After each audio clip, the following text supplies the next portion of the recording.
கர்த்தருக்கு ஸ்தோத்திரம். இன்றைய நாளுக்கான பரிசுத்த வேதாகம வசனம், நீங்கள் எதிர்பார்த்திருக்கும் முடிவை உங்களுக்கு கொடுக்கும்படிக்கு நான் உங்கள் பேரில் நினைத்திருக்கிற நினைவுகளை அறிவேன் என்று கர்த்தர் சொல்லுகிறார்.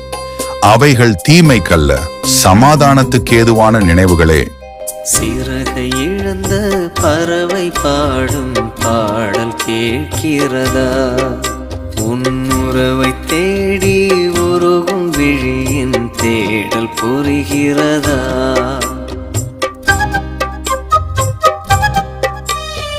சிறகை இழந்த பறவை பாடும் பாடல் கேட்கிறதா? உன்னுறவை தேடி உருகும் விழியின் தேடல் புரிகிறதா?